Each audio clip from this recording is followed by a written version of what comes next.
ওং জবাকুসুম শঙ্কাশকাশ্যপেয়ং মহাধৃতিং ধন্তারিং সর্বপাপঘ্নপ্রণতস্মৈ দিবাকরম দিব্যশঙ্খং তুষারভ্যং ক্ষীরোদদানবসম্ভবং নমামি শশিনাং ভক্তা শম্ভুর্মকুটভূষণম ধরণীগর্ভস্থ সম্ভূतं বিদ্যুৎপুঞ্জসमप्रभं कुमारं शक्तिहस्तचं लोहितं नमाम्यहं प्रियङ्गुकलिकाश्यामं रूपिणं प्रतिमां बुधं सौम्यं सर्वगुणभेदं तं नमामि शशिनां सुतं देवतानां ऋषीणां च गुरुकन्नकसन्निभं वन्दे भूतं त्रिलोकेशं तं नमामि बृहस्पतिं हेमकुन्दमूललाक्षं दैतनं क्षमां गुरुं सर्वशास्त्रप्रवक्तारं भार्गवं प्रणमाम्यहं नीलाञ्जय चयपार्थं रविपुत्र दिव्यं गर्भसम्भूतं तं नमामि शनिचरम् अर्धकायं महाघोरं चन्द्रादित्य विमोचकं रौद्र रुद्रत्मकं कुरुं तं केतु प्रणमाम्यहम्। ভুলে গেছে।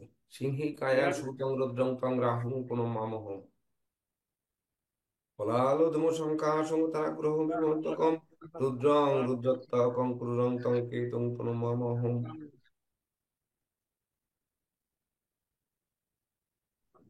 তো এই মন্ত্রটা সবাইকে মুখস্থ রাখতে হবে, কারণ আমরা যে পেটে দিয়ে শুরু করি আর প্রতিদিন এক একজন যদি করেন তাহলে প্র্যাকটিসে চলে আসবে। তো আমরা দীর্ঘদিন পর আবার আমাদের গুরুজি কে পেলাম।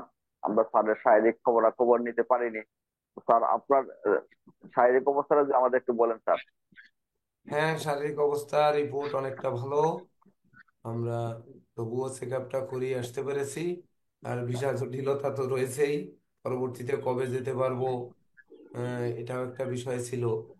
যেতে পেরেছি, চেক আপ করিয়েছি, ডাক্তারের পরামর্শ মোতাবেক ওষুধপত্র কিনে নিয়ে আসছি, কালকে থেকে খাওয়া শুরু করে দিয়েছি। এটাই কথা। আলহামদুলিল্লাহ স্যার, এই প্রশ্নটা কেউ না কেউ করার জন্য আমি অপেক্ষায় ছিলাম। যেহেতু নিরুজ দায় প্রশ্নটা করছেন, নিরুজ দাকে অসংখ্য অসংখ্য আমরা ধন্যবাদ। স্যারের শারীরিক সুস্থতা সবসময় কামনা করি, কারণ গুরুজি ঠিক না থাকলে আমরা ঠিক থাকবো না। দেখ স্যার, আপনার অনুমতি দিলে জয়ন্তদা ক্লাস শুরু করবে স্যার। হ্যাঁ, জয়ন্তবাবু ক্লাস শুরু করবেন, তার আগে যেহেতু রাহুর তারিখে একটু ইয়ে হলো, তার আমি একটু কথা বলে যাই এখানে। আচ্ছা স্যার।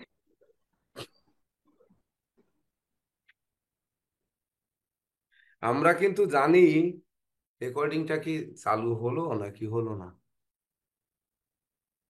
স্যার চালু হয়েছে মনে হচ্ছে। স্যার রেকর্ডিং চলছে। রেকর্ডিং তো দুই জায়গার থেকে হবে, মানে এখানেরটা চালু হলো কিনা। হুম। হ্যাঁ, হয়েছে মনে হয়। স্যার একটু কথা বলি স্যার। হ্যাঁ, বলেন। স্যার আপনি যে আমাদেরকে দায়িত্ব দিচ্ছিলেন, আমরা তো মনে হয় আপনার অনুপস্থিতিতে দুটো বা তিনটে ক্লাস নিয়েছি। হ্যাঁ, হ্যাঁ। স্যার আপনার দায়িত্ব পালন করতে পারছেন না, আপনার স্টুডেন্টরা কি বলেছেন? কেন পালন করতে পারেননি, কে বলছে? না, সেটা বলছি না স্যার। তবে বলছি মানে তারা স্যাটিসফাইড কিনা সেটাই জানতে চাচ্ছি আর কি। অন্তত আমি আমি এখন শতভাগ হ্যাঁ স্যার, খুব সন্তুষ্ট। ভালো ক্লাস করায় জয়ন্ত জয়ন্ত স্যার, নীরজ স্যার যথেষ্ট ভালো ক্লাস করায়। তারা চেষ্টা করে স্যার আমরা ভালোভাবে বুঝতে পারি, বোঝার চেষ্টা তার খুঁটিনাটি জিজ্ঞেস করে, না বুঝলে বুঝাই দেয় স্যার। হ্যাঁ, এটি একটি খুবই গুরুত্বপূর্ণ প্রশ্ন। হ্যাঁ, যে সনাতন অ্যাস্ট্রোলজিক্যাল কোচিং সেন্টার যে সকল শিক্ষকদের নিয়োগ দিয়েছে, মানে যাদের কাছ থেকে আপনারা শিক্ষা গ্রহণ করবেন বা করছেন, তাদের ক্লাসগুলো আপনাদের কেমন লাগছে? আমার অনুপস্থিতিতে আপনারা ক্লাস করেছেন, এগুলো কেমন ভাবে দেখছেন বলুন, আপনাদের কেমন লেগেছে? স্যার সবচেয়ে ভালো গুরুত্বপূর্ণ ভালো, তাদের নিঃসন্দেহে ভালো। আন্তরিকতা। আন্তরিকতা স্যার, এই নীরজ নীরজ স্যার এবং আমাদের জয়ন্ত স্যারের আন্তরিকতার কোনো অভাব নাই স্যার। শুধু আমাদের একটা অভাব আপনার কাছে নাই, কিন্তু আর কোনো অভাব নাই। তারা ক্লাসে কোনো প্রকার ত্রুটি করে না, ভালোভাবে বুঝায়। না বুঝলে সেটা বারবার বলে, আমরা দুই এক সময় বিরক্ত করে এটা বলতে পারি না বা এটা লিখতে পারি না, আবার বলে, এতে কোনো। এইটা কিন্তু উত্তর হলো না।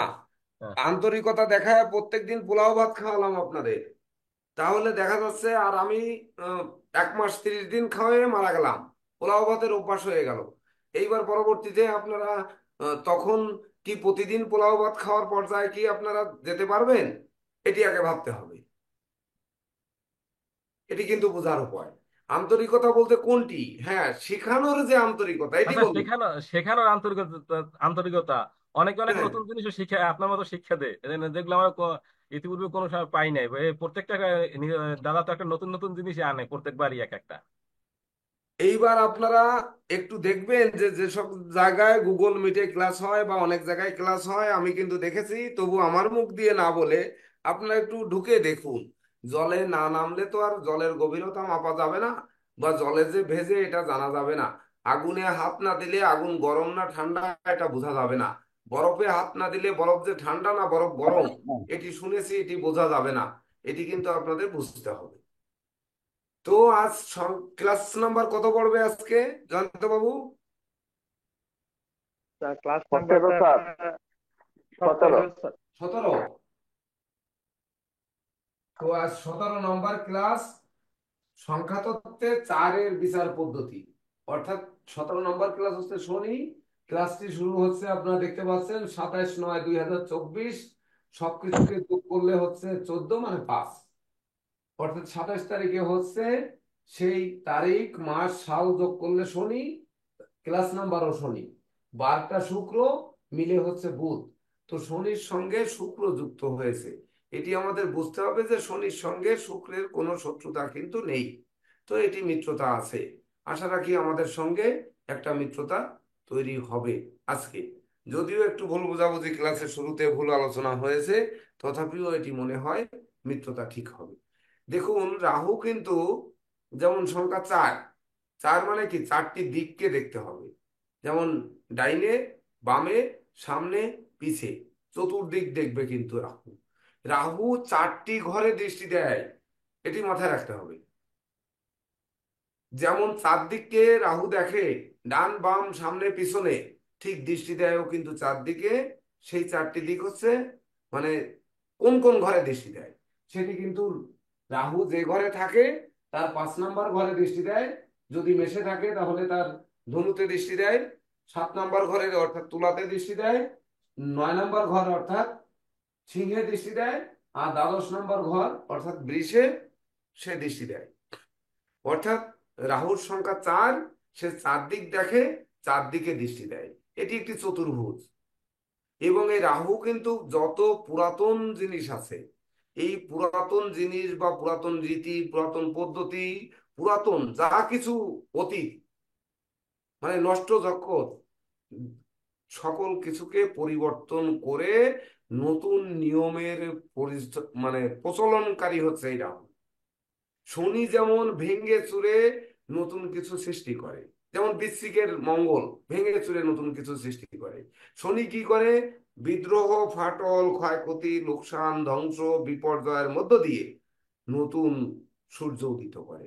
ঠিক তদনুরূপ রাহু হচ্ছে পুরাতন যত রীতিনীতি আছে, সনাতন যত রীতিনীতি মানে অতীতের যত রীতিনীতি, এই রীতিনীতিকে বদলে ফেলে এই রাহু।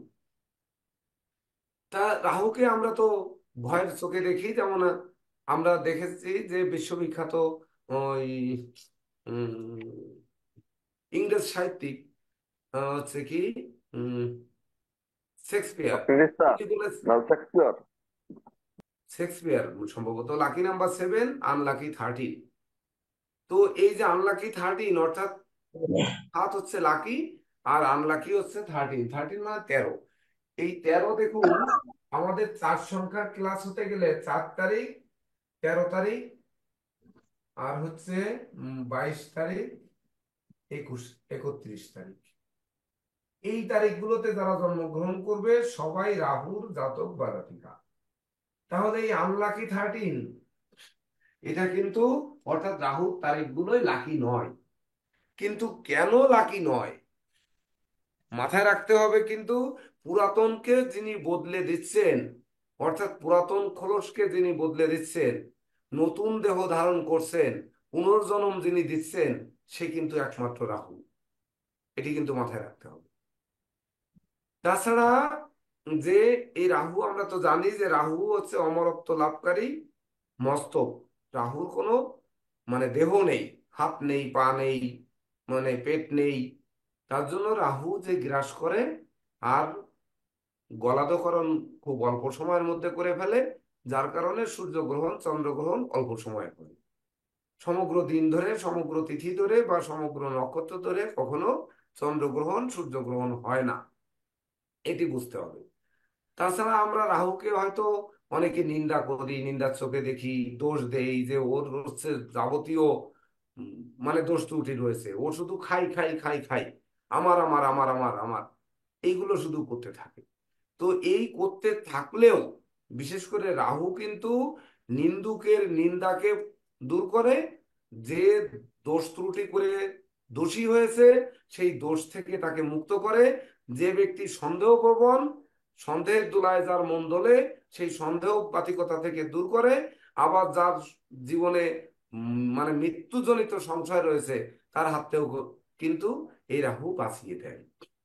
তাছাড়া যেমন ধরুন আমাদের দেখতে হবে রাহু যে শুধু চতুর্দিকে দেখে, চতুর্দিকে যেমন দেখে ঠিক চারটে দিকে যেমন দৃষ্টি দেয়, তেমনি চারি বেদ ঋক সাম যজু আর অথর্ব এই চারটি বেদকেও কিন্তু এই বেদ সৃষ্টি হয়েছে এই রাহুর সংখ্যা থেকে। যদি আরো কিছু একটু ভেবে আসতে হয় তাহলে আমাদের বৈদিক শাস্ত্র বেদ যদি রাহু থেকে সৃষ্টি হতে পারে, বা বেদের যদি চারটি খণ্ড হতে পারে, বা সেই রাহুর সংখ্যা মানে সংখ্যক বেদ হতে পারে, তাহলে ভেবে দেখুন যে রাহুর গুরুত্ব কি। রাহু যে ছকে থাকবে না তা কিন্তু এমন কোনো ছক কিন্তু পাওয়া যাবে না। তো রাহু যেহেতু ছকে থাকবে, রাহুর প্রভাবও কিন্তু থাকবে। একটি কথা আমাদের মনে রাখতে হবে যে রাহুর অবস্থান মানে রাহু যে বাড়িতে বসবে সেই বাড়ি অপেক্ষা রাহু যে সকল জায়গায় দৃষ্টি দেবে সেই সকল জায়গাগুলো বেশি পাওয়ারফুল বা বেশি ক্ষতি সাধন বা বেশি কি প্রভাব বিস্তার করবে। এটি মাথায় রাখতে হবে যে রাহু অবস্থান অপেক্ষা তার দৃষ্টিগুলো বেশি ভয়ঙ্কর হয়, বেশি প্রভাবকারী হয়ে থাকে। এটি কিন্তু মাথায় রাখতে হবে।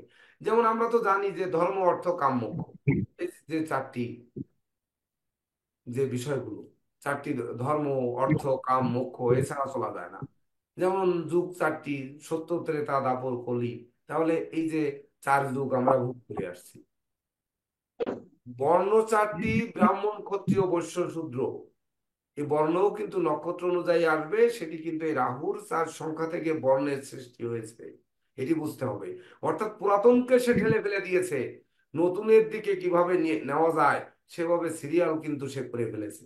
আমি আগেই তো বলেছি যে ডাইনে বামে সামনে পিছে অর্থাৎ পূর্ব পশ্চিম উত্তর দক্ষিণ সব দিক দেখতে পায় এই রাহু। এটা কিন্তু আর কোনো গ্রহ দেখতে পায় না। যেমন শনি যে তৃতীয় সপ্তম দশমে দেখে, কিন্তু শনি তৃতীয় সপ্তম দশম দেখে মানে চারদিক সে দেখে না, সে তিন জায়গায় দৃষ্টি দেয়। আবার মঙ্গল 4 7 8-এ দৃষ্টি দেয়, তো সে কিন্তু চারিদিক দেখে না, একমাত্র চতুর্দিক দেখতে পায় এই রাহু। রাহু হচ্ছে মাছির মাথার মতো, মানে চতুর্দিকে চোখ, অর্থাৎ তার জন্য সে চারিদিক দেখতে পায়। যেমন বৃহস্পতি 3 দিকে দেখতে পায়, দুটি চোখ আর আরেকটা হচ্ছে জ্ঞান চক্ষু, আমরা 3 সংখ্যার ক্লাসে বলেছিলাম। বৃহস্পতি পঞ্চম সপ্তম নবমে দৃষ্টি দেয়, এগুলো কিন্তু মুখস্থ রাখতে হবে সবসময়। তাছাড়া রাহুর নিজস্ব ঘর বলে কোনো ঘর নেই, তবে আমরা বলি যে মিথুন রাশিতে রাহু তুঙ্গস্থ হয়, বৃষ রাশিতে দ্বিতীয় পদ্ধতিতে তুঙ্গস্থ হয়, আর হচ্ছে আহ মিথুন ধনু রাশিতে উম, প্রথম পদ্ধতিতে রাহু হচ্ছে নিচস্থ হয়, বৃশ্চিক রাশিতে দ্বিতীয় পদ্ধতিতে রাহু নিচস্থ। আর রাহুর মূল ত্রিকোণ হচ্ছে কুম্ভ রাশি, এটি তার আনন্দময় গৃহ। এটা বলা হয় এর নিজস্ব কোনো ঘর নেই, এ যেখানে থাকবে সেই জায়গাকে অলঙ্কিত বা কলঙ্কিত দুটোই করতে পারে, এটি মাথায় রাখতে হবে। তো এটি হচ্ছে মূল সূত্র। তো সেই সূত্রের ভিতর দিয়ে আমরা এই চার সংখ্যার বিচার বিশ্লেষণ করব। তো এবার বলুন যে চার সংখ্যার আমাদের আসলে গুরুত্ব আছে কিনা। চার সংখ্যাকে কি আমরা ফেলে দিতে পারবো? প্রথম ভাবুন, আমরা চার সংখ্যা বাদ দিয়ে যেমন 1 2 3 4 5 6 7 8 9 10 9 পর্যন্ত, তো এই সংখ্যা 9 এর ভিতর থেকে আমরা 2-কে বাদ দেবো বা 4-কে বাদ দেবো 5-কে বাদ দেবো, এটি কি করতে পারবো? ভেবে দেখুন। আমি না পারবো পারবো না। তাহলে চারের আমি বলবো যে 1 থেকে 9 পর্যন্ত চার, যে 9টি সংখ্যা এর মধ্যে চারের প্রভাবটা একটু বেশি। যদি বলেন যে কেন অনুসংখ্যার প্রভাব নেই, কেন থাকবে না? বৃহস্পতি প্রতিষ্ঠা যশ সম্মান দেয়, তারপরে হচ্ছে রবি সুনাম যশ প্রতিষ্ঠা দেয়, সকল গ্রহের কেন্দ্র রবি, সূর্য উদিত না হলে জগৎ আলোকিত হচ্ছে না, তাহলে আহ, চারের থেকে মানে একের থেকে কি চারের গুরুত্ব বেশি? কিন্তু সূর্য তো সারা দুনিয়া দেখে, আর এ হচ্ছে চারদিক দেখে। তা ভাবতে হবে, কোনোটাকে বাদ দিয়ে যেমন কোনোটার পরিপূরক নয়, তেমনি সারা দুনিয়া দেখলো আমার কি যাবে আসবে বলেন? বরং আমার ডান পাশে শত্রু না বাম পাশে শত্রু, না সামনে শত্রু না পিছনে শত্রু, এটি চিনিয়ে দেয় একমাত্র রাহু। বুঝতে পেরেছেন? হ্যাঁ স্যার। যদি তাই বুঝতে পারি, তাহলে যারা 4 তারিখে জন্মগ্রহণ করবে তারা কেমন মানুষ হবে, 13 তারিখে জন্মগ্রহণকারী মানুষ কেমন হবে, 22 তারিখে জন্মগ্রহণকারী মানুষ কেমন হবে, আর 31 তারিখে জন্মগ্রহণকারী মানুষ কেমন হবে, এটি বুঝতে হবে। এটি আপনাদের স্যাররা রয়েছেন, যেমন জয়ন্ত কুমার দেব, নীরজ কান্তি রয়, ওনারা আজকের ক্লাসটা নেবেন। আমি শুধুমাত্র আপনাদের সঙ্গে কুশল বিনিময়ের জন্য আসছিলাম।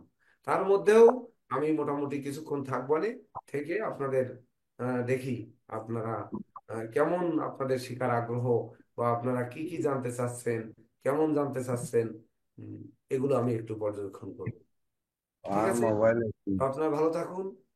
নেন, স্যার জানতে নিউমারোলজির চাচ্ছেন। ক্লাসটা স্যার আপনি নিন স্যার, আমরা সাইড থেকে কিছু ইয়ে করবো স্যার, তো আলাদা হ্যাঁ, তথ্য দেবো স্যার, কারণ এখানে তো স্যার আমিও ছাত্র, নিউমারোলজি ক্লাসে স্যার আমিও ছাত্র, কারণ আপনি নতুন নতুন যে থিওরি দেন, আপনি যদি এটা লিড না দেন তাহলে স্যার আমরা তো শিখতে পারবো না, আর শিকার তো শেষ নাই স্যার। আর আপনি যেখানে আছেন এখানে আমরা প্রত্যেকটা ক্লাসে শিখতেছি স্যার। আরে বাপরে, এইটা কোনো কথা হলো? আচ্ছা, তাহলে স্যার আমরা, সর্বোচ্চ হ্যাঁ বলবো স্যার, আমরাও কিছু বলবো, নিরুদ্দ কিছু বলবে, আর আপনি লিড দিবেন স্যার ক্লাসটাকে, তাইলে স্যার আমরাও কিছু শিখতে পাবো স্যার। আমি সরে যেতে চাচ্ছিলাম, হলো না। আচ্ছা, তাহলে এই যে বললাম যে রাহু, যাইয়েন যাইয়েন। মিথুনের রাহু আর বৃষের রাহু, আর হচ্ছে ধনুর রাহু, আর হচ্ছে বৃশ্চিকের রাহু, আর হচ্ছে কুম্ভের রাহু। এই দুটি রাহু নিচু। মানে কি নিচু? মানে আমরা আগে কি শিখেছি, মানে দুর্বল। নিচস্থ মানে দুর্বল আমরা বুঝিনি? কোন গ্রহ তুঙ্গস্থ থাকলে শক্তিশালী হয়, আর নিচস্থ থাকলে সে দুর্বল হয়। এটা তো আমরা বুঝেছি, বুঝেছি না? জি স্যার। নাকি কে জি কে স্যার। জি স্যার। বুঝেননি? বুঝেছেন? সবাই বুঝেছেন? জি স্যার। আচ্ছা, যদি বুঝে থাকেন তাহলে এই যে রাহু দুটি ঘরে তুঙ্গস্থ হচ্ছে, তাহলে এই জায়গায় যে শক্তিশালী হচ্ছে এটা আমরা বুঝতেছি না? জি স্যার। বুঝতেছি। জি স্যার। এইবার মূল ত্রিকোণে গ্রহ শক্তিশালী হয় না দুর্বল হয়?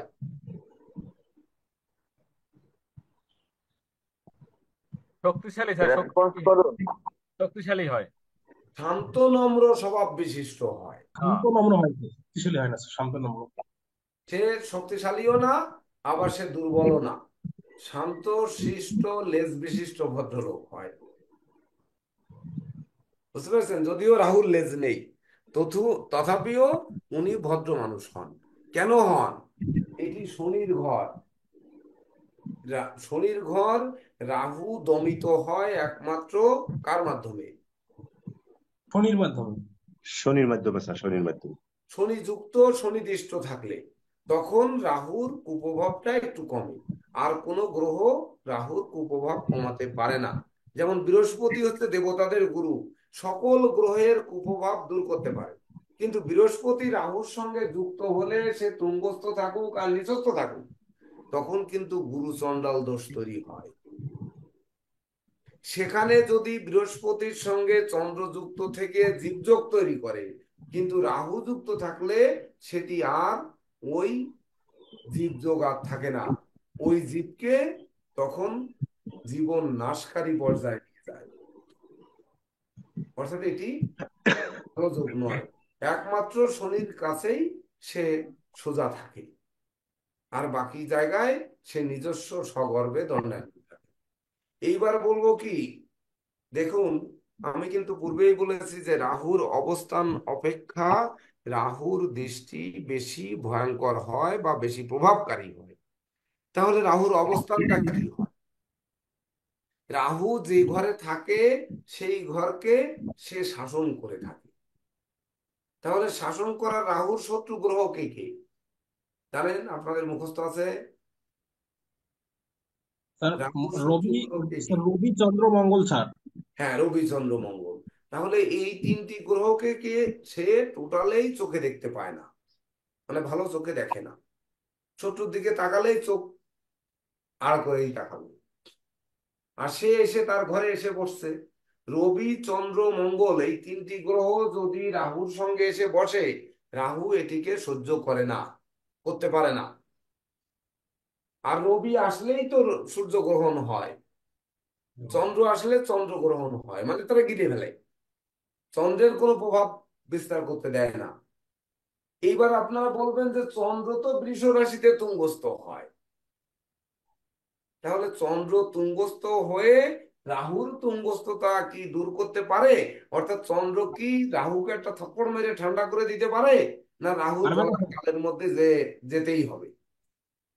এটি একটি প্রশ্ন কিন্তু। জি স্যার, কারণ রাহু শক্তিশালী স্যার, চন্দ্র দুর্বল। ধরে নিন কর্কটে চন্দ্র তার নিজ গৃহ, কিন্তু সেখানে রাহু বসে আছে।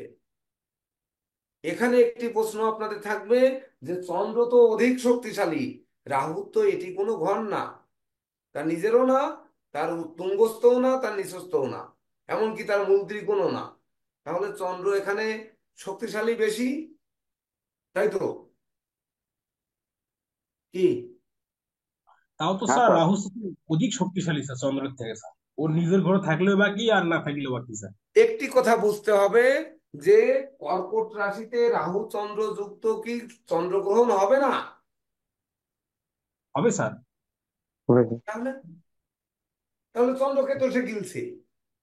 কোন ঘরে রাহু চন্দ্র যুক্ত বা কোন ঘরে রাহু রবি যুক্ত গ্রহণ কি হবে না? হবে স্যার। তাহলে গ্রহণের তিক্ততা এখানে হয়তো একটু কমবে না বাড়বে, বলেন? কর্কটে মনে হয় কমবে স্যার একটু। গ্রহণের তিক্ততা কমবে। জি স্যার। এইবার আপনারা বাকি দুনিয়ায় যে ক্লাস করে আসেন গিয়ে যান, এইগুলোই শিখে আসবেন যে গ্রহণের তিক্ততা কর্কটে থাকলে কমবে, এটাই আপনারা শিখে আসবেন দুনিয়া ব্যাপী যে।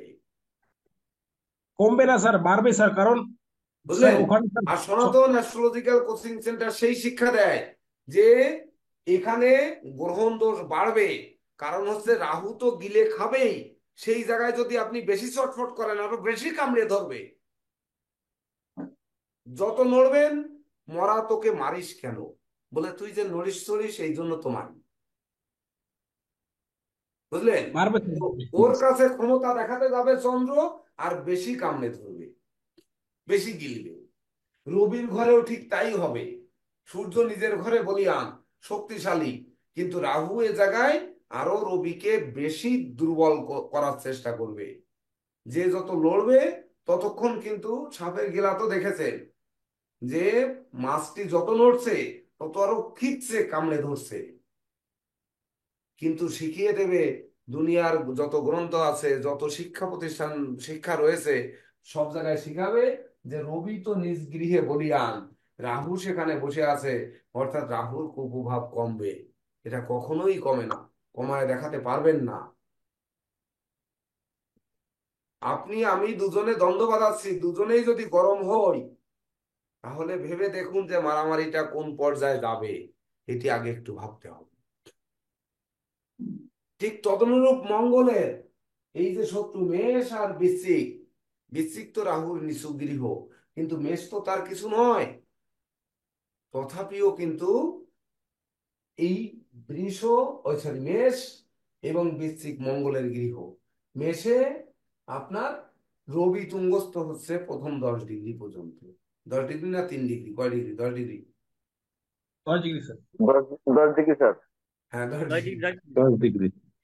আচ্ছা, তো সেই পর্যন্ত তুঙ্গস্থ হচ্ছে, বাকিটাও তুঙ্গ ঘর।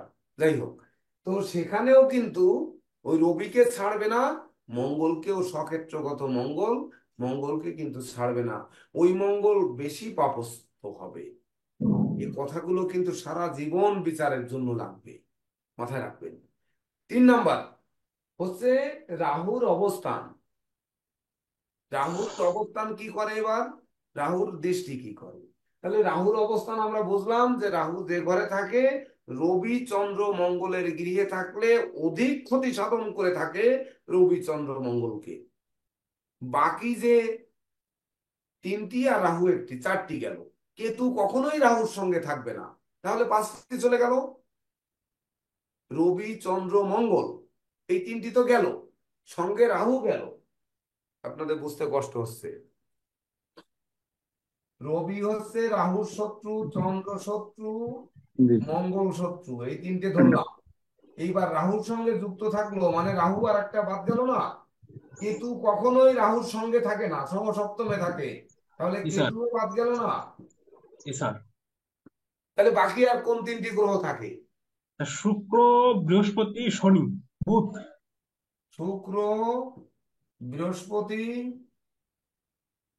শনি, আর কি? বুধ। বুধ। জি স্যার। হুম শুক্র, শনি, বুধ, মিত্র, বৃহস্পতি, সমর। শুক্র, শনি, বুধ হচ্ছে মিত্র, বৃহস্পতি হচ্ছে আর সব বৃহস্পতি কেন শত্রু? সম স্যার। সম। আচ্ছা, সমস্যা বৃহস্পতি সম।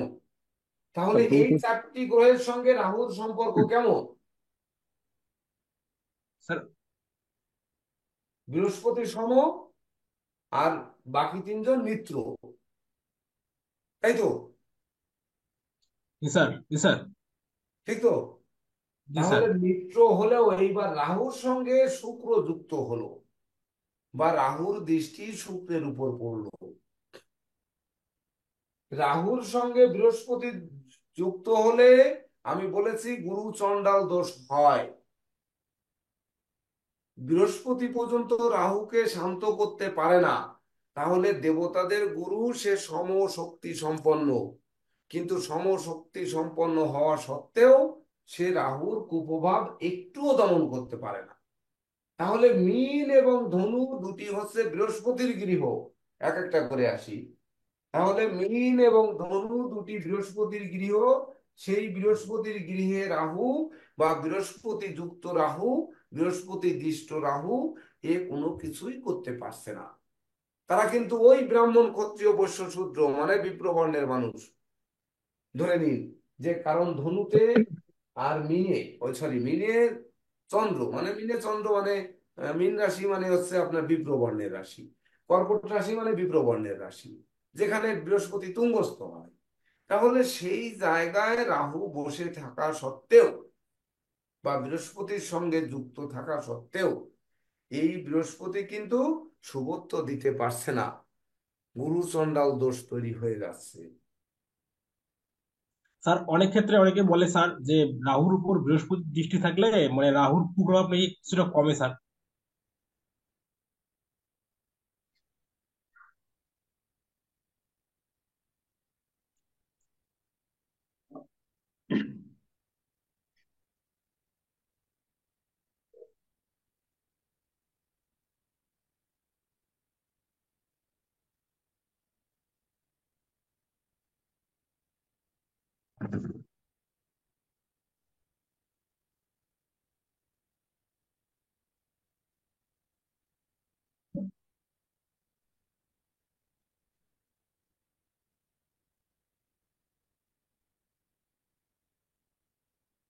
আমার ক্লাস নেওয়ার মানসিকতা নেই, আসলাম যে একটু পরিচিত হয়ে সরে যাব। আচ্ছা, যাই হোক, বৃহস্পতির দৃষ্টি রাহুর উপর পড়লে রাহু শান্ত হয়। আর আমি বলছি বৃহস্পতির সঙ্গে রাহু যুক্তের কথা, যেমন মীন রাশিতে বৃহস্পতি, কর্কট রাশিতে বৃহস্পতি, আর ধনু রাশিতে বৃহস্পতি, এই 3টি জায়গায় তো বৃহস্পতি শক্তিশালী হয়, হয় না? জি স্যার। জি স্যার। হয় না? জি স্যার। তাহলে এই যেমন ধনুর বৃহস্পতি ভেবে দেখেন, এখানে রাহু নিচস্থ, বৃহস্পতি নিজের গৃহে বসে আছে, তারপরেও বৃহস্পতি স্বগর্ভে দণ্ডায়মান ছিল, আছে, থাকবে, কথা বলতে পারবো না। জি স্যার। মীন রাশিতে বৃহস্পতি নিজ গৃহে থাকবে, সেখানে রাহু যুক্ত হয়ে বসে থাকবে। এখানেও কিন্তু এ বৃহস্পতিকে সুন্দরভাবে রাজত্ব করতে দেবে এটি বলতে পারবো না। মানে বৃহস্পতি তো দেবতাদের গুরু, দেবতাদের মধ্যে রাজত্ব করছে, সেটি করতে পারবে সুন্দরভাবে এটি বলা যাবে না। দেখা যাচ্ছে তার চেয়ারের ওই বৃহস্পতি চেয়ারেই কাটা, মানে হুল, যেমন বোমা কাটা যেটা জুতায় মারে, ওইটি খাড়া করে করে পুতারা আছে। রাহু গোপনে যে চেয়ারের নিচে লাগিয়ে রাখলো, যাতে দেবগুরু বসলে তার পাছায় ফুটে যায়, এটি কিন্তু করেই ছাড়ো। মিনে রাহু, এটি ভাবতে হবে। বৃহস্পতি যুক্ত থাকা লাগবে না, এমনি তার রাগ জেদ ক্রোধ এমন হবে যে সে গুরু চণ্ডালের বাপ হবে, বাপরে ধরে থাপ্পড় মারতে দ্বিধা করবে না। স্যার আমি কি এখানে একটা যোগ করতে পারি স্যার? হ্যাঁ, করেন। যেমন আমরা যদি বিবেচনা করি, বৃহস্পতি কিন্তু বিপ্র, হ্যাঁ, তার কিন্তু বলছেন বিপ্রের সাথে যদি চন্ডাল থাকে, রাহু চন্ডাল, তাহলে হ্যাঁ, দেখবেন যে বিপ্র চন্ডালে একটা দূরত্ব সবসময় থাকে। তারা একজন চন্ডাল কিন্তু জানে না গুরুর সাথে বা একজন ব্রাহ্মণের সাথে কিভাবে আচরণ করতে হয়। আবার দেখেন শনি শূদ্র, শূদ্রই জানে চন্ডালকে কিভাবে শাস্তি করতে হয়। এই যে বিষয়টা, এই যে কনসেপ্টটা যদি আমরা মাথায় রাখি, তাহলে কিন্তু আমাদের ব্যাপারটা অনেকটাই ক্লিয়ার হয়ে যাবে। তখনই হ্যাঁ, বৃহস্পতির সাথে যখনই রাহু বসবে, তখনই কিন্তু এই ব্রাহ্মণ মানে বিপ্র উসখুস করবে, সে এখানে শান্তিতে বসতে পারবে না, তার অস্বস্তি লাগবে, সে নিজেকে মেলে ধরতে পারবে না। কারণ সে জানে যে তার সামনে যে অডিয়েন্সটা আছে, সে অডিয়েন্স নেওয়া, তার কথা নেওয়ার মতো অবস্থায় নাই, বা তার কথাগুলো বুঝবে না। এই বিষয়গুলোই আমাদের একটু বিচার্য বিষয় আর কি। স্যার আমি কি ঠিক বলছি স্যার? অবশ্যই অবশ্যই ঠিক বলেছেন, অবশ্যই ঠিক বলেছেন। তার পরবর্তীতে আসি, কর্কটের বৃহস্পতি তুঙ্গস্থ হয়, এটি জলরাশি, এটি হচ্ছে স্নেহ মায়া মমত্বশীল বৃহস্পতি। তো যে বৃহস্পতির মধ্যে স্নেহ রয়েছে, মায়া রয়েছে, মমত্ব রয়েছে, সৃজনশীলতা রয়েছে, ভাবাবেগ রয়েছে, সেই বৃহস্পতি কি ওই চন্ডালের উপস্থিতি কখনোই মেনে নিতে চাইবে? আবার না, হবে চন্ডাল না। কি বৃহস্পতিকে কখনো তার মায়া মমত্ব বা চোখের জল ফেলা, এটার মায়া কান্না, এটি কি সহ্য করবে? না, করবে না স্যার। বলবে কি, ধরুন বৃহস্পতি ভিক্ষা চাইলো, যে বৃহস্পতি বলল যে আমি না খেয়ে আছি, আমাকে একটু 10টি টাকা দিন, আমি একটু দুটো খাবো। বলবে যে শালা তুই ভ্যাগ ধরেছিস, প্রয়োজনে পেট টিপে দেখবে যে তোর পেটে খাবার আছে কি নেই, কিন্তু 10টি টাকা দেবে না, অর্থাৎ পালন করবে। তবে একই সঙ্গে আরেকটি কথা কিন্তু মাথায় রাখতে হবে আমাদের, যে রাহু যে ঘরে থাকে সেই ঘরে কিন্তু আমিত্ব বজায় রাখে, মানে ওই ঘরটাই আমার, ওর কোনো নিজস্ব ঘর নেই। মানে নৌকা ওলার একটি নৌকা, আর যার নৌকা নেই তার শতেক নৌকা। জি স্যার। বুঝতে পেরেছেন? মানে জি স্যার। উনার কোনো ঘর নেই, কিন্তু 12টা ঘরই উনার, ওনার আধিপত্য বিস্তার উনি করতে পারেন সকল ঘরেই। তার জন্য দেখুন এই 5টি ঘর কিন্তু তার পুরো দখলে, মানে এ জায়গায় কিছু করার নেই। রাহু তো নিজে আছে, মঙ্গল যে ঘর, মঙ্গলের ঘর দখল করেছে, চন্দ্র করেছে, রবি করেছে, এগুলো শত্রু, এগুলো কিছু করতে পারবে না, ওরা তো চলেই গেছে। এইবার সম আছে বৃহস্পতি, সে 3টি ঘরে পারলই না অলরেডি। এইবার বৃহস্পতি যেখানে নিচস্থ হবে মকরে, এই জায়গায় বৃহস্পতি বরং একটু শান্ত হবে, কারণ বৃহস্পতি তো রাজ সিংহাসনে বসেনি, দেবতাদের সিংহাসনে এখানে বসেনি, নিচস্থ হয়ে রয়েছে। এই জায়গাটিতে বরং রাহু বলবে কি, বাবা তুমি তো বুঝতে পারিছো, তুমি মুরব্বী হলেও তুমি তো আমাকে চেয়ারটা ছেড়ে দিছো, সম্মান দেখিয়েছো, ধন্যবাদ তোমাকে, ক্ষতি করবে না স্যার, ক্ষতি কম করবে স্যার। কম ক্ষতি করবে। জি স্যার, বুঝতে পারছি এবার। তাহলে বিচারের ক্ষেত্রে দেখুন, বৃহস্পতি যত জায়গায় পাওয়ারফুল হচ্ছে, সে জায়গায় রাহু যুক্ত থেকে কোনো কিছুই দিতে পারছে না। বরং বৃহস্পতি যখন নিচস্থ থাকছে, চেয়ারটা রাহুকে ছেড়ে দিছে, তখন কিন্তু বেশ ভালো। যেমন ধরুন, এই বর্তমানে রাজনৈতিক প্রেক্ষাপট যদি আমরা একটু দেখি, তাহলে ধরে নিন রাজা ধরে নিন রাজার থেকে প্রজাদের মধ্যে বয়স্ক মানুষ রয়েছে না, জ্ঞানী গুণী ভদ্র লোক রয়েছে না, মানি লোক রয়েছে না, রয়েছে নাকি? হ্যাঁ স্যার, রয়েছে স্যার। এইবার ধরুন থাইল্যান্ডের একসময় প্রেসিডেন্ট হয়েছিল ইংলাক সেনাওয়াত্রা, বিশ্বের মধ্যে সব থেকে কম বয়সী প্রেসিডেন্ট ইংলাক সেনাওয়াত্রা, একটি মেয়ে। 17 মেয়ে দিছে বছর না স্যার। কত বছরে নাকি সে প্রেসিডেন্ট হয়েছিল, 17 না 21, কত বছর জানি না, না 27 বছর জানি না, মোটামুটি সব থেকে বিশ্বের মধ্যে সব থেকে সর্বকনিষ্ঠ প্রেসিডেন্ট। কিন্তু তার বয়োজ্যেষ্ঠ অনেক রয়েছে না, জি স্যার। গুরুস্থানীয় রয়েছে না, তার স্কুল শিক্ষক টিক্ষক রয়েছে না, কলেজ শিক্ষক ভার্সিটি শিক্ষক এগুলো রয়েছে না। কিন্তু তারপরেও তাকে কিন্তু সমীহ করতে হচ্ছে, কারণ সে রাজা। তো এই জায়গায় সেই রাজা রাজত্ব ছেড়ে দিচ্ছে, যখন বলছে যে আমার রাজার প্রয়োজন নেই, আমার রাজত্বের প্রয়োজন নেই, বৃহস্পতি গুরুত্বের প্রয়োজন নেই। মানে গুরুত্বের বলতে কি, গুরুত্ব দেওয়া মানে গুরুত্ব দেওয়ার গুরুত্ব না, গুরুগিরির প্রয়োজন নেই। মানে আমি গুরু না, বাবা তুমি আমার থেকে বেশি শিক্ষা লাভ করেছো। অনেক বুঝতে হবে এখানে। এখানে একটি কথাই কিন্তু মনে আসতে হবে, যেমন একমাত্র বিশ্বের বুকে এপিজে আবুল কালাম যখন প্রধান রাষ্ট্র মানে প্রথম রাষ্ট্রপতি হয়ে উনার রাজ্য মানে উনার নির্বাচনী এলাকা বা উনার এলাকা তামিলনাড়ুতে যখন আসে, তখন সম্বর্ধনা দেওয়ার জন্য লাখো জনতার সম্বর্ধনা দেওয়ার জন্য লাইন দিয়ে দাঁড়িয়েছিলেন। তার ভিতরে একজন লোক দৌড়ে যে রাষ্ট্রপতির প্রোটোকল ভেঙে বুকে জড়িয়ে ধরলো, আমার ছাত্র আজকে ভারতের মহান ভারতের রাষ্ট্রপতি হয়েছে। তো এই জড়িয়ে ধরেছিল, জড়িয়ে ধরার অপরাধে কিন্তু তার সৈন্যরা একেবারে জাগায় ফায়ার করে উড়ায় দেওয়া উচিত ছিল। রাষ্ট্রপতি ওখান থেকে টেনে তারপরে তুলে বললো যে হ্যাঁ, বরং তার পায়ে হাত দিয়ে প্রণাম করলো যে হ্যাঁ ইনি আমার স্যার। অথচ অন্যান্য রাষ্ট্রপতি হলে, যেমন তেমন অন্য দেশের রাষ্ট্রপতি বা এপিজে আবুল কালামের মতো মানুষ না হয়ে অন্য মানুষ রাষ্ট্রপতি হলে এমন গুলি একটাই তার সিকিউরিটিরা মারতো যাতে ধুলো হয়ে যেত। এটা বুঝতে হবে। অর্থাৎ বৃহস্পতি এখানে নমনীয় হচ্ছে, এপিজে আবুল কালাম হচ্ছে। তখন ওই রাহু কি করছে, ধরেন রাহু ওই সেই নেতৃত্ব পেয়েছে, তো উনি তো নেতৃত্ব সব ঘরেই পেয়েছে, কিন্তু উনি তখন ভাবতেছে ও মরাকে আর কি করব, যার জন্য শনির ঘর মকর, সবচেয়ে কঠোর শনির ঘর, একমাত্র শনির কাছে রাহু মাথা নত করে থাকে। বুঝতে পারলেন এবার? জি স্যার। বৃহস্পতির নিচু গৃহ, শনির তার নিজ গৃহ। শনির নিজ গৃহ তো দুটি, মকর আর কুম্ভ। কুম্ভে কিন্তু হবে না,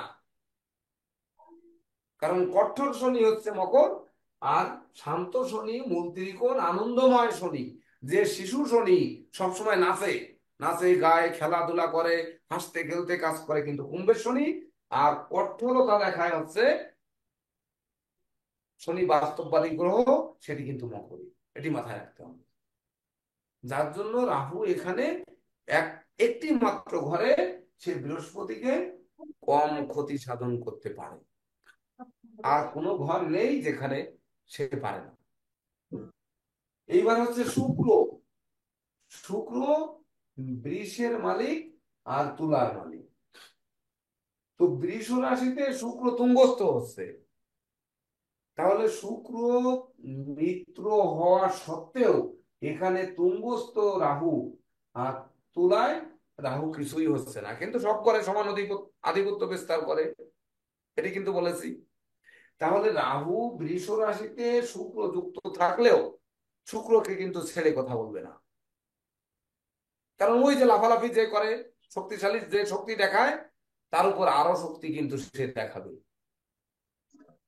রাহু উপরের মাল, আর এত সমগ্র। এইবার ভাবতে পারেন যে সমত্ব বজায় রেখে মানে নীরবতা বজায় রেখে রাহুর কাছের থেকে সরে আসার চেষ্টা করবে, তা তো শুক্র করবে না। শুক্রের আরেকটি নাম আছে, কিন্তু সে দৈত্যদের কুলগুরু। প্রভৃতির দৈত্য সুলভ মনোভাব তো রয়েছে, সে প্রেমেরও দেবতা, দৈত্যদেরও কুলগুরু। তাহলে দৈত্যদের যিনি কুলের গুরু, সেই ব্যক্তির দৈত্য সুলভ মনোভাব যখন একটু দেখাতে যাবে, তখন কিন্তু এই রাহু আর ছেড়ে কথা বলছে না। বুঝাতে পেরেছি আপনাদের? জি স্যার। এইবার বরং বৃষ অপেক্ষা তুলার রাহু এখানে অপেক্ষাকৃত একটু কুপ্রভাব কম দেখাবে, ওই দৈত্যদের কুলগুরুর কারণে। কারণ ও তো দৈত্য, কোন জায়গা থেকে কি করে বসে, জঙ্গলের ভিতর থেকে ফুট করে যদি AK-47 দিয়ে মেরে দেয়, তো রাহু তো মরবে না, ও তো অমরত্ব লাভ করে নিয়ে আসছে, ও তো জীবনেও কোনোদিন মরবে না, তাহলে ওর গায়ে করে লাভ কি?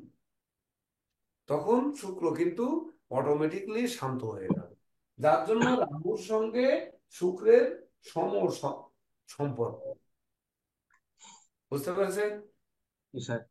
যদি শুক্রের সাথে সম সম্পর্ক হয় আর শনির কাছে রাহু মাথা নত করে, এটি তো আমরা পেলাম। আরে বুধ বেটা কি করেছে, বুধের সাথে সম সম্পর্ক হলো কি করে? স্যার বুধ নাকি স্যার রাহুর বুধ স্যার তো পরম মিত্র। হ্যাঁ, বালক স্যার। স্যার বুধ নাকি স্যার রাহুর পরম মিত্র। হ্যাঁ, পরম মিত্র। কিভাবে? এটি নিয়ে হচ্ছে আমাদের আলোচনা বাকি, বাকিগুলো স্যার আমরা বুধ বুঝতে পারলাম একে একে। স্যার বুধ তো বালক স্যার, রাহু যেমনি খুশি নাচাইতে পারে বুধকে। ওর ইচ্ছা বালক অনুযায়ী সেই। হলেও ধরে নিন, বর্তমানে ফেসবুকে একটা ছবি ভেসে বেড়াচ্ছে, কেউ দেখেছেন কিনা জানি না। তো একটি কুমির হাতির বাচ্চাকে গিলে খেয়েছে, আর হাতিটি কি করেছে, ওর পেটের পরে গিয়ে পাড়া দিছে। পাড়া দিলে ওই বাচ্চাটি ঠেলে বেরোচ্ছে মুখের থেকে, মানে তুই আমার বাচ্চা খালি কেন, তোর পেটের থেকে বের করবো, এটা বের করতেছে। এই ছবিটা ফেসবুকে ভেসে বেড়াচ্ছে বর্তমান সময়ে, কয়েকদিন দেখা যাচ্ছে। তো এই যে বুধ, এ হচ্ছে বুদ্ধিমান মানুষ, বিচক্ষণ মানুষ, কৌশলী মানুষ, অধ্যবসায়ী মানুষ, সৃজনশীল মানুষ। অর্থাৎ উনি কোনো ষড়যন্ত্রকারী নয়, বুদ্ধি দিয়ে কাটে। তাহলে ওই গোপাল ভাঁড়, ওই যে এখানে মনে রাখতে হবে, রাহু হচ্ছে কৃষ্ণচন্দ্র আর বুধ হচ্ছে গোপাল ভাঁড়। তা রাহু যতবার দণ্ড গোপাল ভাঁড়কে দিতে গেছে, মানে কৃষ্ণচন্দ্র, রাজা কৃষ্ণচন্দ্র যতবার গোপাল ভাঁড়কে দণ্ড দিতে গেছে, ততবারই কিন্তু গোপাল ভাঁড় বুদ্ধির বলে বেরিয়ে আসছে। তো এ বুদ্ধি খাটিয়ে বিশেষ করে সর্বদা চেষ্টা করবে নিজে সরে আসা, সরে থাকা, দূরে থাকা সব সময়। যার জন্য এ কোনো রকম ওই কারো ধারেও না, পাশেও না, যা করবে করুক। কারণ রাহু হচ্ছে, যেহেতু আমার ঘরে, রাহুর ঘরে আমি চলে গেছি, বা রাহুর দৃষ্টি আমার উপর পড়ে গেছে, আমার কিছুই করার নেই, অর্থাৎ আমি চুপ করে পড়ে থাকি। তা মরাকে আর কতবার মারবে? একটা চড় মারলেন, আমি কিছুই বললাম না, আর একটা চড় মারলেন, কিছুই বললাম না, আবার আরেকটি চড় মারলেন, কিছুই বললাম না, তাহলে আর কতবার মারবেন? ও ঠিক তদনুরূপ থেকে গোপাল ভাঁড়ের মতো বুদ্ধি দেখায় ও বাঁচার চেষ্টা করবে সবসময়ের জন্য। এটা হচ্ছে বুধের চরিত্র রহস্য। বুঝতে পেরেছেন? কার কি প্রশ্ন আছে বলেন, এই ব্যাপারে কার কি প্রশ্ন আছে? স্যার আমি একটু বলতে চাই স্যার। আমাদের পরবর্তী স্যাররা ক্লাস নেবেন, তাদের ক্লাসে আমি হাত বসাইছি, এটা কিন্তু ভালো দেখাচ্ছে না, দ্রুত বলেন। না স্যার, না স্যার, আমরা আপনার অনেকদিন পর পেয়ে খুশি স্যার। স্যার হ্যাঁ, বলেন স্যার আমি একটু কথা বলতে চাচ্ছিলাম স্যার। বলেন বলেন। হ্যাঁ, যেটা বলতে চাচ্ছিলাম সেটা হচ্ছে যে যে এখানে তো আপনার রাহুর প্রভাব যেখানে যেখানে পড়বে সেখানে তো রাহু ক্ষতিই করবে, কিন্তু রাহু কখন এবং কিভাবে আপনার মানুষকে ধনী করবে, কারণ বিশ্বের হ্যাঁ, আপনার গুণী করবে, হ্যাঁ, এটি একটি প্রশ্ন। ওটি বলতে যেয়ে কিন্তু বলিনি যে রাহুর অবস্থান অপেক্ষা রাহুর দৃষ্টি ভয়ঙ্কর বেশি। তাহলে রাহুর অবস্থানগুলো আগে আমরা বুঝে আসলাম যে অবস্থানগুলো কেমন। হ্যাঁ এই অবস্থানের ভিতর আমরা কি পেলাম? আমরা চোখ বন্ধ করে অনুধাবন করলে একটি কথা কিন্তু বলে গেছি, রাহু যে ঘরে থাকে সেই ঘরে তার প্রভাব খাটানোর চেষ্টা কম। করে। না না, সকল হুম। প্রভাব সেখান থেকে খাটানোর চেষ্টা করে। মানে আমার আমার আমার এই তিনটি আমার মনে রাখতে হবে। এক ঠিক নাম্বার আছে। চাওয়া রাহুর আমার, দুই নাম্বারও যদি কিছু চায় সেটাও আমার, তিন নাম্বার কিছু চাইলেও আমার। আচ্ছা। মেষ রাশিতে রাহু থাকলে জমি জমা ভূ সম্পত্তি এগুলো চায়। বৃষে থাকলে প্রেম প্রীতি সম্ভোগ গতিশক্তি চায়। মিথুনে থাকলে বুদ্ধিমত্তা বিচক্ষণতা কৌশল অধ্যবসায় চায়। কর্কটে থাকলে স্নেহ প্রীতি ভালোবাসা এগুলো চায়। সিংহে থাকলে সুনাম যশ প্রতিষ্ঠা চায়। কন্যায় থাকলে আবার ওই বিদ্যা বুদ্ধি জ্ঞান গরিমা সূক্ষ্মতা চায়। তুলায় থাকলে আবার প্রেম সম্ভোগ রতি শক্তি ধন ঐশ্বর্য এগুলো চায়। বৃশ্চিকে থাকলে ওই বাড়ি গাড়ি ভূ সম্পত্তি আগুনের ব্যবসা ইমারত দ্রব্য এগুলো চায়। ধনুতে থাকলে যে লোক ওই ধর্ম প্রচারক ধর্ম যাজক তাদের মধ্য দিয়ে প্রতিষ্ঠা যশ সম্মান এগুলো চায়। মকরে থাকলে যারা বিদ্রোহ ফাটল ক্ষয়ক্ষতি লোকসান ধ্বংস বিপর্যয়ের মধ্যে আছে তাদের থেকে জাগিয়ে আনতে চায়। কুম্ভে থাকলে তখন সেই শনি সততা নিষ্ঠা একাগ্রতা পাণ্ডিত্য দেবদ্বীজের ভক্তি শ্রদ্ধা মা বাবার দোয়া আশীর্বাদ চায়। আর মিনের ওই রাহু তখন ওই প্রতিষ্ঠা যশ সম্মান গুরুগিরি শিক্ষকতা এগুলো বৃহস্পতির গুণগুলোকে চায়। অর্থাৎ এগুলো ঠিক সব চাওয়া পাওয়া, তার চাওয়া পাওয়া সে ঠিক পূরণ আছে। করবেই, কোনো না কোনো ভাবে পূর্ণ করবেই। যেমন একটি কথা আমরা বলি, চতুর্থ সপ্তম অষ্টম এবং দ্বাদশে মঙ্গল থাকলে মাঙ্গলিক দোষ হয়। লগ্ন চতুর্থ সপ্তম অষ্টম দ্বাদশ মানে পাঁচটা ঘরে মঙ্গল থাকলে মাঙ্গলিক দোষ হয়।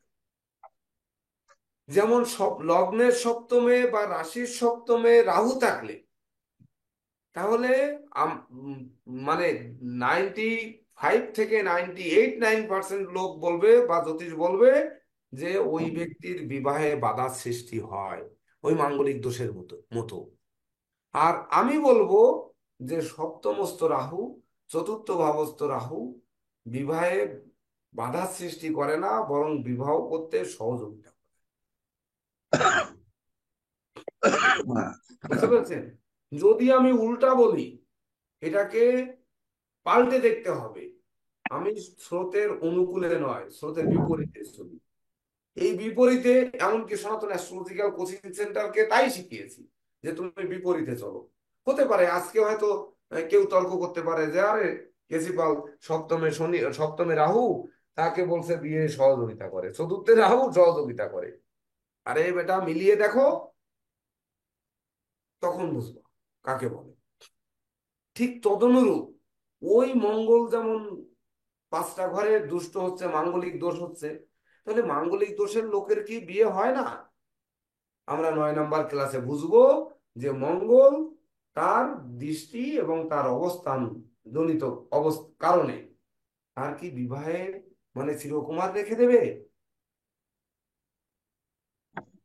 হ্যাঁ স্যার, তদনুরূপ ঠিক আছে। রাহুর ঠিক যেমন আছে। দোষ রয়েছে, রাহুর গুণও কিন্তু রয়েছে। ওই যে আমার প্রথম কি চাই, আমার চাই মানে বাড়িটি আমার চাই। দ্বিতীয় কি চাই, বিদ্যাটি আমার চাই। ঠিক তৃতীয় আছে। কি চাই, যশ সম্মান আমার চাই। মানে দুনিয়ায় যা কিছু আছে আমার চাই। তাহলে যে ব্যক্তি চায় আর তার যখন ক্ষমতা রয়েছে তাহলে চাওয়া পাওয়ার সে কিছু পূর্ণতা দেবে না? অবশ্যই দেব। এটি কিন্তু দেবে। কিন্তু মনে রাখতে হবে যে রাহু যেই ঘরে অবস্থান করে সেই ঘরে চাওয়া পাওয়ার পূর্ণতা নিয়ে ছাড়ে, কিন্তু রাহু যে ঘরে দৃষ্টি দেয় সে জায়গায় কিন্তু সে জায়গাকে কিন্তু ছেড়ে দেয় না, সে জায়গায় কিন্তু আর পূরণ করে না, লিখে রাখুন ওটি হরণ করে। যেমন এই যে রাহু, মিথুনের রাহু 2 3 4 5 এই ঘরে দৃষ্টি দিচ্ছে। এই এই পঞ্চম দৃষ্টি তার কিন্তু হরণ করছে। ইভেন কি সপ্তম দৃষ্টি হরণ করছে, নবম দৃষ্টি হরণ করছে, এই দ্বাদশ দৃষ্টিও হরণ করছে। এগুলো লিখে রাখেন। রাহুর অবস্থান নিজের চাওয়া পাওয়া ভিতকে মজবুত করার জন্য আপ্রাণ চেষ্টা চালাবে। কিন্তু রাহুর দৃষ্টি যেসব জায়গায় দেবে সেসব জায়গার মহা সর্বনাশ করে ছাড়বে। এক কথায় এটি লিখে রাখতে হবে। স্যার কন্যা রাশিতে লগ্ন বসিয়ে দিন স্যার, আমি একটু বলি স্যার ভাই। হ্যাঁ বলুন। কন্যা রাশিতে লগ্ন লিখে দিন স্যার। কন্যাতে লগ্ন লিখে দেবো? হ্যাঁ হ্যাঁ স্যার।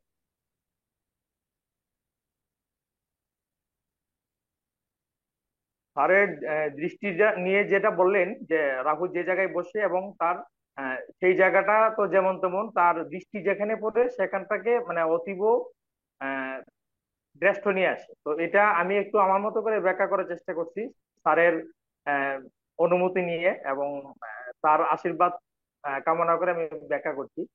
দেখুন রাহুর দৃষ্টিটা হচ্ছে কি, রাহুর দৃষ্টি হচ্ছে কি মানে বৃদ্ধিকারক। রাহু যেভাবে দৃষ্টি দেয়, যেমন তার পঞ্চম দৃষ্টি হচ্ছে বৃদ্ধিকারক। পঞ্চম দৃষ্টি যেভাবে পড়বে সে ভাবের বৃদ্ধি বলতে কিন্তু এরকম না যে সে অনেক কিছু প্রাপ্তি করে দেবে, হ্যাঁ প্রাপ্তি করবে, কিন্তু ভাবের বৃদ্ধিকারক। মানে ভাবের যে গুণ সেই গুণটাকে সে বৃদ্ধি করবে। এখন কন্যা লগ্ন আমরা লগ্ন লিখেছি, এটা আপনাদেরকে বোঝানোর জন্য একটা উদাহরণ দিয়ে। আর কন্যা লগ্নের কিন্তু ষষ্ঠ ভাব হচ্ছে এই রাহু যেখানে বসে আছে কুম্ভ রাশি, সেখানে রাহু মিথুনে বসে পঞ্চম দৃষ্টি দিচ্ছে। তো ষষ্ঠ ভাব আমরা কি জানি, রিপু ভাব। তো রাহু তার পঞ্চম দৃষ্টি দিয়ে সেই ভাবের গুণকে বৃদ্ধি করে ফেললো, ভাবের যে চাহিদাটাকে বৃদ্ধি করে ফেললো। আর রিপু ভাব, এখন কোনো ব্যক্তির যদি রিপু বৃদ্ধি পায় তাহলে যে তার কি পরিমাণ ধ্বংস হবে সেটা তো আপনাদের আর বলে বোঝাতে হবে না। তো আপনারা এই রাহুর পঞ্চম দৃষ্টিটা আমি একটু বুঝালাম। তারপরে হচ্ছে রাহুর যে সপ্তম দৃষ্টি, সপ্তম দৃষ্টি হচ্ছে লগ্নের চতুর্থ ভাব, 1 2 3 4 চতুর্থ ভাব। সপ্তম দৃষ্টি হচ্ছে কি ব্যক্তির সুযোগ আচ্ছাড়া হয়, মানে ব্যক্তি জীবনে যা যা সুযোগ আসবে তার অনেক কিছু আচ্ছাড়া আসবে। রাহুর সপ্তম, রাহু তো মোহের কারক, আর সপ্তম হচ্ছে আমাদের কামনা এবং বাসনার যে জায়গা। তো সে যখন দৃষ্টি দেবে কামনা এবং বাসনার জায়গা, তখন তার কামনা বাসনা বৃদ্ধি পাবে।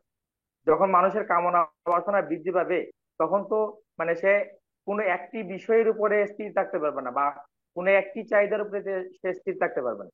তো যাদের চাহিদা বহুগামী হয়, যাদের চাহিদা বহুরূপী হয়, তো তারা তো আসলে ওই মানে ভালো সুযোগ পায় না। যারা ভালো মানুষ তখন তাদের এই যে চাহিদা, তাদের এই যে অভিলাষ, গোপন অভিলাষ মনের, সেটা বুঝতে পেরে তখন তাদেরকে ছেড়ে চলে যায়। তাই এই কারণে সপ্তম দৃষ্টি যেভাবে পড়ে সেইভাবে কিন্তু রাহুর সপ্তম দৃষ্টি পড়ার কারণে সেই ভাবের ক্ষতি হয়ে যায়, অর্থাৎ মানে এই ভাব সম্পর্কিত বিষয় জাতকের যে সুযোগ লাভ হওয়ার কথা সেটা পায় না। এবার আসছি নবম ভাব। নবম ভাব হচ্ছে এই কন্যা রাশির সাপেক্ষে আপনার দ্বিতীয় রাশি, সেটা শুক্রের ঘর। তা কিন্তু বলেছেন যে এই জায়গাটায় কিন্তু রাহু একটু দুর্বল হয়। তো এই নবম ভাব হচ্ছে কি পূর্বপুরুষের আশীর্বাদ। তো রাহু তুঙ্গস্থ থেকে এই নবম ভাব দৈবিক ক্রিয়া, গুরুদেবের আশীর্বাদ এটা পায়। কিন্তু পেলেও ওই যে নবম ভাব হচ্ছে মানে সে অতিরিক্ত সুযোগ লাভ করে। তো কাজেই মানে একটু বাচালতা, এটা বাক্যভাব তো, বাচালতা। তো আপনারা নবম ভাবের দৃষ্টিটা যেভাবে করবে সেই ভাবটা কোন ভাব, ধরেন তৃতীয় ভাবে যদি পড়ে তাহলে সে সবকিছু সহজে লাভ করতে চাইবে নবম দৃষ্টিটা। যদি চতুর্থ ভাবে পড়ে তাহলে মানে অনাকাঙ্ক্ষিত ভাবে বা অনাহত ভাবে অন্যের বাড়ি ঘর হরপ করে হলো নিজের বাড়ি করতে চাইবে। এরকম ভাবে দৃষ্টিটাকে বিচার করে নেবেন। নবম দৃষ্টি যেভাবে পড়ে সে গুরুর আশীর্বাদ পাবে, কিন্তু সেটাকে সে চাইবে মানে কোনো না কোনো ক্ষেত্রে, যেহেতু সে পাপগ্রহ, নেগেটিভ ভাবে এটা এফোর্ড করতেছে। রাহুর দ্বাদশ দৃষ্টি হচ্ছে ওই ভাবের গুণকে বাড়িয়ে তোলে। তো দ্বাদশ ভাব, ভাবটা কি, ভাবটা আমাদের দেখতে, ভাবটা হচ্ছে ব্যয় ভাব। তো ব্যয় ভাবের যদি গুণ বেড়ে যায় তাহলে ব্যক্তির ব্যয় বেড়ে যাবে। আর যখন একজন ব্যক্তির ব্যয় বেড়ে যায়, সে যখন মাত্রাতিরিক্ত ব্যয় করে, প্রয়োজনের অতিরিক্ত ব্যয় করে, তাহলে তার ধন ধন সম্পদ, একটা কথা কি, বৈশাখ এলে রাজার ধনু পুড়িয়ে যায়। তো স্বাভাবিকভাবে এই ব্যক্তি তার সমস্ত ধন সম্পদকে নষ্ট করে ফেলবে। এটার আরো যা আছে, যেমন মানে আপনার হসপিটালের বা হাসপাতালের বা মানে শয্যাশায়ীর বা, তো এই সমস্ত মানে শয্যা হচ্ছে কি আমাদের ঘুমের যে জায়গা। আর রাহু এখানে যখন দৃষ্টি দিয়ে তার গুণটাকে বাড়িয়ে ফেলে তখন ব্যক্তির মধ্যে অলসতা সৃষ্টি হয়, সে প্রচুর ঘুমোতে চায়। তো স্বাভাবিকভাবে কর্ম বাদ দিয়ে যখন মানুষ ঘুমোতে চায় তখন কি হবে, আপনার দেখুন মানে ওই দ্বাদশের অপোজিট হচ্ছে ষষ্ঠ, মানে যে পঞ্চম ভাব কন্যা লগ্ন সাপেক্ষে, সেটা পঞ্চম ভাব। পঞ্চম ভাব হচ্ছে মানুষের বিদ্যা। তো বিদ্যার জায়গাটা কিন্তু ঘুমিয়ে থাকলে কিন্তু আসলে বিদ্যা অর্জন সম্ভব হয় না। তো এইভাবে রাহু হচ্ছে কি যে যে জায়গায় দৃষ্টি দেয় সেই সেই জায়গার যে সমস্যাগুলো কিভাবে করে আমি একটু সাধারণ অর্থে বোঝানোর চেষ্টা করলাম।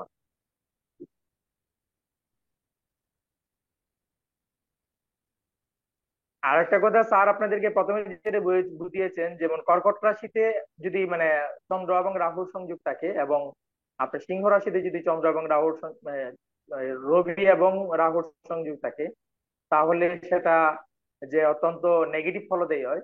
দেখুন আমরা যে নবগ্রহ সূত্র পাঠ করেছি প্রথমে, সেখানে কিন্তু বলা আছে অর্ধকায়ং মহাগ্রহং চন্দ্র আদিত্য বিমর্দকম। চন্দ্র এবং আদিত্য, চন্দ্র মানে হচ্ছে তো চন্দ্র, আর আদিত্য মানে হচ্ছে সূর্য। চন্দ্র এবং আদিত্যকে সে বিমর্দক মানে একদম ভেঙ্গে চুরে চুরমার করে দেয়। ঠিক আছে? তো সেটা কর্কট রাশিতেই হোক আর মানে যে রাশিতেই হোক, চন্দ্র রাহুর যুগে কিন্তু রাহু কিন্তু চন্দ্রকে গ্রাস করবে এবং সেই ভেঙ্গে চুরে চুরমার করে দিবে যতটুকু সময় তার গ্রাসমান সময় থাকে। তো তেমনি ভাবে এই সিংহ রাশিতেও যদি রবি এবং রাহুর যুগ থাকে, সূর্যগ্রহণের সময় কিন্তু সে ওই রাহুকে রবিকে ভেঙ্গে চুরে চুরমার করে দিবে। আমরা যে নবগ্রহের মন্ত্র এই সনাতন অ্যাস্ট্রোলজিক্যাল কোচিং সেন্টারে সর্বপ্রথমে পাঠ করানো হয়, নবগ্রহের প্রণাম মন্ত্রের মধ্যে কিন্তু ওই গ্রহের অনেক গুণাগুণ আহ, নিহিত আছে। তো আপনারা এই সবাই মন্ত্রটা শিখবেন এবং চেষ্টা করবেন মন্ত্রের নিহিত যে তাৎপর্য আছে প্রণাম মন্ত্রে, সেই তাৎপর্যগুলো যদি বুঝতে পারেন, অনুধাবন করতে পারেন, তাহলে কিন্তু ভাব বিচারের ক্ষেত্রে আপনারা অনেকটা সাপোর্ট পাবেন। এখানে বাবু আমরা একটু ইন্টারাপ্ট করি আপনার ভিতরে। যেমন দেখুন, আহ, আমাদের উপরে একটু অভিযোগ আসলো, আমরা ভিডিওটা সময় মতো আপলোড করি না। ক্লাসটা হচ্ছে নিউমারোলজির। আমাদের দরকার ছিল যে রাহু এত কিছু উদিয়ে দেওয়ার আমাদের প্রয়োজন ছিল? এটি কি ছিল না স্যার, বলেন, ভেবে দেখেন। না। ওই যে বলছি রাহু চতুর্দিক দেখে, তাহলে চতুর্দিক দেখে বেদের নির্মল চক্ষু হচ্ছে জ্যোতিষ বিজ্ঞান বা জ্যোতির্বিদ্যা। তাহলে সেই বেদ চারি খণ্ডে খণ্ডিত হয়েছে এই রাহুর কারণে। রাহুকে খণ্ডন করেছে, তার মস্তক আর লেজকে আলাদা করেও জীবিত রেখেছে। অর্থাৎ রাহু যেখানেই থাকবে, যেখানে দৃষ্টি দেবে, সেখানকে সে সব সময়ের জন্য খণ্ডন করার চেষ্টা করবে। সেই খণ্ডন করাটা কিন্তু কখনো কখনো মঙ্গল আর কখনো অমঙ্গল। যেমন ভাই ভাই, দুই ভাই দ্বন্দ্ব করে ভাই ভাই পৃথক হলো। পৃথক হয়ে কোনো ভাই কিন্তু জৌলুস হয়ে মানে বড় হয়ে দেখিয়ে দিচ্ছে যে আমি বড় হতে পেরেছি, আবার কেউ দেখা যাচ্ছে অধপতনে থাকছে। এটি ঘটছে না দুনিয়ায়? ঘটছে, আমরা পাই। নেপালের রাজা এই তো জ্ঞানেন্দ্র, সেই তো তার আপন ভাইকে মেরে ফেলে তারপরে রাজত্ব নিল না?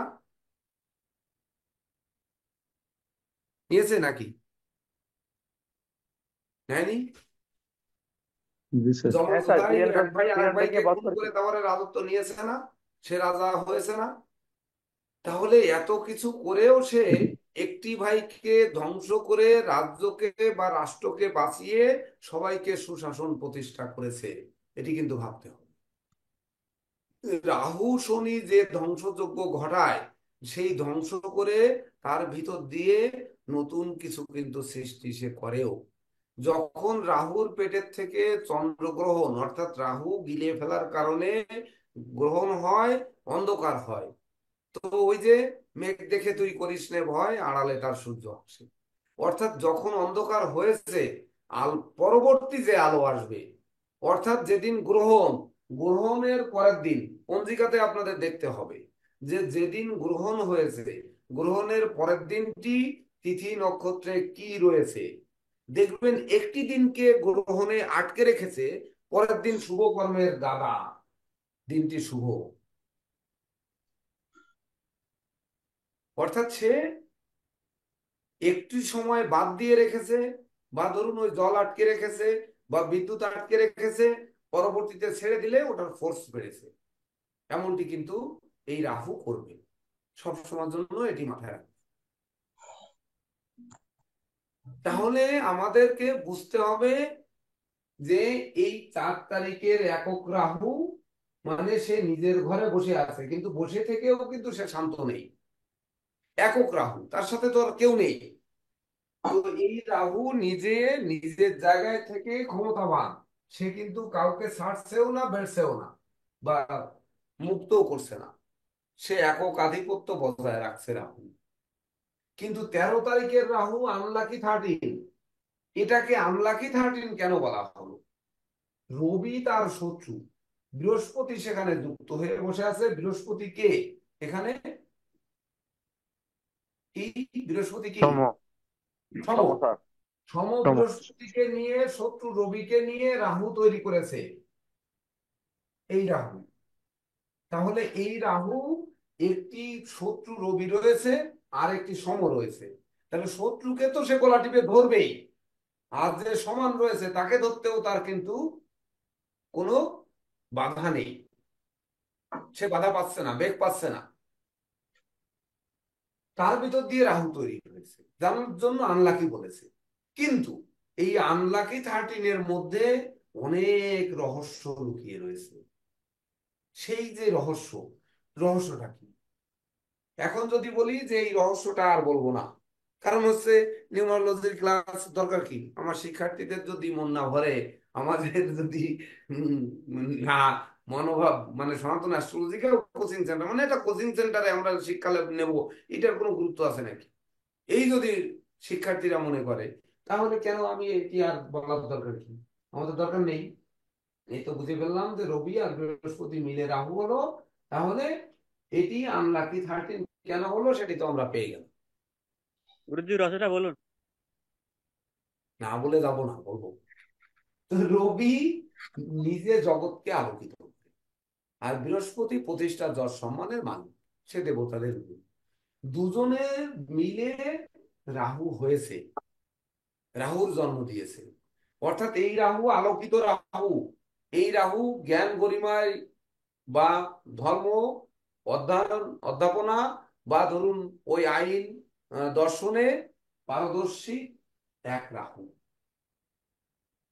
মানে এই রাহুটা যদিও আনলাকি বলা হয়েছে, তো এই রাহুটা হচ্ছে তার মধ্যে জৌলুসতা, মানে উজ্জ্বলতা রয়েছে, রবির উজ্জ্বলতা রয়েছে, আর বৃহস্পতির গুণগুলো রয়েছে। যার জন্য এই 13 তারিখ দেখেই ভুল করি, মানে ভয় করি যে 13 তারিখে জন্মগ্রহণ করেছে।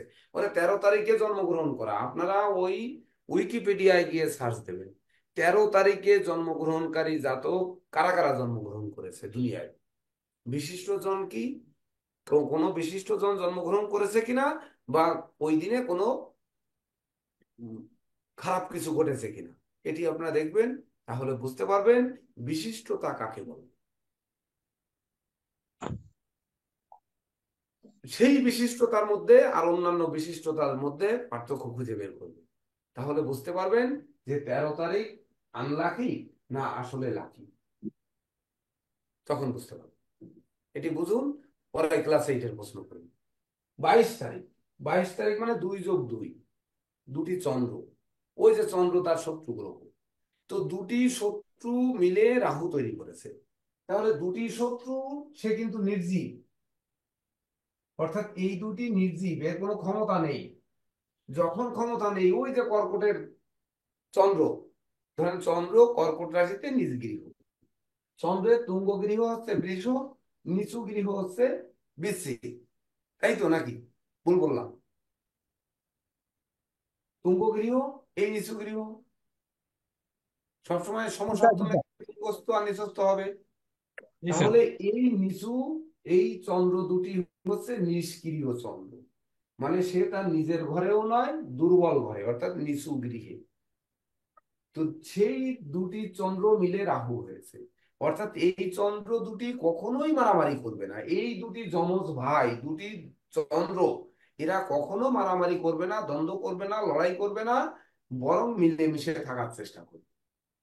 কিন্তু জন্ম দিল রাহু, এই রাহু কিন্তু চেষ্টা করবে এদের বিভেদ সৃষ্টি করানোর। কিন্তু এরা একে অপরে এত মায়াবী যে এক কামড় একটি চকলেট নেবে, এক কামড় হচ্ছে এই ভাই খাবে, আর এক কামড় ওই ভাই খাবে।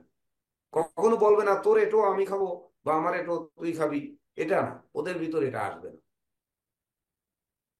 অর্থাৎ 22 তারিখের রাহু, সে এই রাহু চন্দ্রকে শান্ত করে, নিষ্ক্রিয় করে, তার তার ভিতরের অহংকারকে দূর করে ফেলছে। সে একাই মাতব্বর হচ্ছে, তাকে কেউ আর বাধার সৃষ্টি করছে